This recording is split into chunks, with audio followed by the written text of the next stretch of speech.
Cruising is one of the absolute best ways to travel, offering an all-in-one travel experience with unmatched convenience and variety. Unlike traditional vacations that require planning transportation, lodging, and meals separately, cruises provide everything in a single package. Accommodations, dining, entertainment, and travel between destinations are all seamlessly integrated. Travelers can wake up in a new city or island each day without the hassle of packing, unpacking, or navigating unfamiliar roads.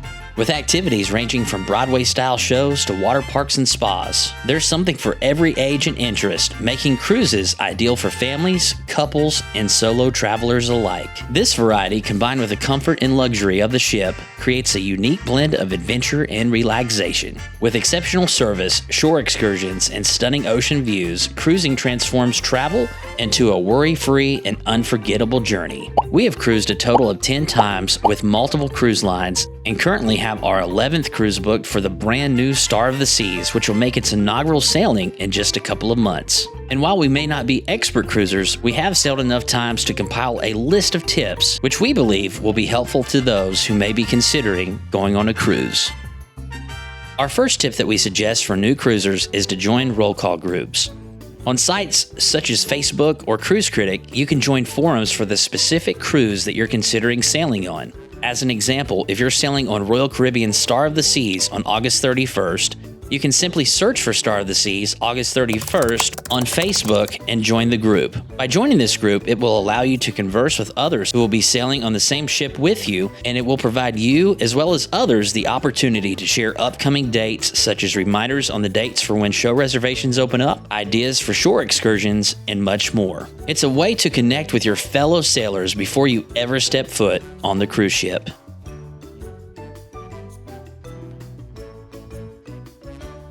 The second tip that we would like to offer is to bring cash. Bringing cash on a cruise ship is important for making purchases from local vendors at your ports of calls, and while you may be traveling to exotic destinations, nearly all cruise destinations within the Bahamas and Caribbean will still accept U.S. currency. Additionally, you may wish to bring cash to tip the porters who handle your luggage and crew members such as your dining staff and room steward to show your appreciation. Having small bills on hand ensures that you're also well prepared for any unexpected needs or emergencies.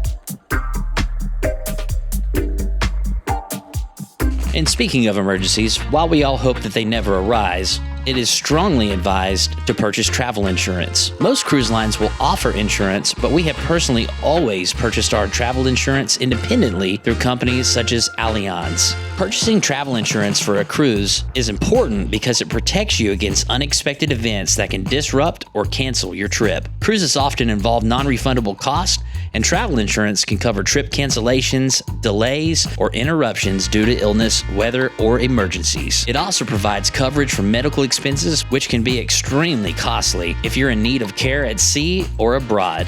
Be sure to look for an insurance policy that also includes evacuation services not covered by standard health insurance. Checking current cruise pricing is important for securing the best price guarantee because cruise fares can fluctuate frequently based on demand, availability, and current promotions. By monitoring prices, you can take advantage of deals, discounts, or added perks such as onboard credits or even cabin upgrades. Many cruise lines also offer price protection, allowing you to receive the lower fare if the price drops after you book, ensuring you get the best value for your vacation. As an example, we booked our upcoming cruise on Star of the Seas as soon as Royal Caribbean posted booking availability on their website. However, the initial price that we paid was nearly $700 more than what we actually paid for the cruise fare. We checked the website during their Black Friday sale and noticed a much lower fare. We simply called Royal Caribbean and they booked us at the lower price. Check your cruise line's websites often, or if you've chosen a travel agent to book your cruise, be sure that they're helping to ensure that you're getting the best cruise fare possible for your cruise. Be sure to check what the passport or birth certificate requirements are for your cruise. Most commonly, United States citizens sailing on a closed-loop cruise, meaning those that start and end at the same U.S. port and visit destinations such as the Bahamas, Mexico, Canada, and the Caribbean, can typically travel using a government-issued birth certificate and photo ID instead of a passport. Travelers age 16 or older must also carry a valid driver's license or state ID, and any name changes, such as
And the next piece of advice to share is to put your phone on airplane mode. Putting your phone on airplane mode while cruising helps you to avoid expensive roaming charges. If you're like us, we prefer not to pay for the Wi-Fi package while on board.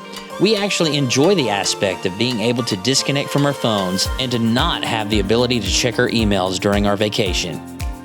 If you fall into this same category, while at sea, your phone may automatically connect to the ship's satellite network, which can result in extremely high data and call fees. By placing your phone in airplane mode, it will disable your phone to be able to connect to cellular service while still allowing you to connect to the ship's Wi-Fi if needed. And the next tip that we would like to pass on is one thing that we have done on each and every single cruise is we have arrived to the cruise port city one day before embarkation. Most cruise boardings are in the morning, and if you decide to fly or drive in on the same morning as your cruise, there's no guarantee that you will not encounter a flight delay or a heavy traffic delay, which may result in you missing your cruise. So we highly recommend arriving to your cruise port city one day prior to your departure to ensure that your arrival to the cruise port on the day of your embarkation is seamless. The next tip is what to wear on your cruise. And while this answer will be contingent upon the weather, destination, your cruise line that you're sailing on, and the time of the year that you're traveling, here's our best advice. On a cruise, you should pack a mix of casual, comfortable clothing and swimwear for pool or beach activities. Lightweight outfits such as shorts, t-shirts, sundresses, and tank top are ideal for warm weather cruising. And in the evenings, some cruise lines have a dress code that ranges from casual to smart casual, with typically 1 to 2 formal nights where cocktail dresses, suits, or dress shirts are appropriate. With this in mind, you may be changing several times throughout the day as you enjoy pool or water slide activities, zip lines, on-ship roller coasters, and more. On Royal Caribbean, we have noticed in the main dining room there is a wide mix of how people dress. Some people dress in dress pants and a dress shirt, while others may wear golf shorts and a polo and a button-down shirt. We've even seen some people just simply wear a t-shirt, and the maitre d' has no problem with this. After all, this is your cruise, and many people dress up for work, so the opportunity to not have to wear a tie and dress clothes is part of the vacation experience. In the end, as long as you're not wearing swimwear to the main dining room, you're not going to be turned away. And speaking of clothing, unlike a standard hotel, you're not going to have access to an iron to get the wrinkles out of your clothing. There are 3 options that are available to you. You can pay to have the cruise line press your clothes for you, which usually incurs a hefty fee. Option 2 is you can find a way to pack your clothes where your clothes will just simply not get wrinkled. Or option 3, you can bring an anti-release spray. We like to use Downy wrinkle release spray, which we have found works wonders on getting out wrinkles. We simply spray the wrinkle release onto the shirt and then use the in-room hair dryer to get the wrinkles out. And the next tip is book your shows early. Many cruise lines offer incredible shows, but in order to guarantee a seat to those shows, you must make a reservation. It's important to reach out to your travel agent, your cruise line, or your online cruise roll call group to determine when reservations will open up for the shows. While the shows are included with your cruise fare, they do fill up quickly. There's also usually a standby line for those who don't have reservation, but keep in mind, not everyone in the standby line will be guaranteed to get a seat. Making early reservations are also recommended for specialty dining to guarantee the best price and a guaranteed table. And before we get to our 15th tip for new cruisers, if you're watching this video and you've cruised before, drop some tips that you have for new cruisers in the comments below. Our 15th and final tip seems obvious, but it is the most important given the numerous choices and options that are available, and that is choose the right cruise line for you. Consider your budget, travel dates, and preferred destinations. Research cruise lines based on atmosphere. There are some cruise lines that are geared more towards luxury, while some are focused more on being family-friendly or adventure-focused. It's important to also research ship amenities, cabin options, and dining styles that best meet your family's preferences. We hope that you found this video helpful, and if you did, please hit that like button below, and to view our upcoming cruise adventures, we would be honored if you'd consider subscribing to our channel by hitting the subscribe button below. We appreciate you for watching, and we'll see you on the next video.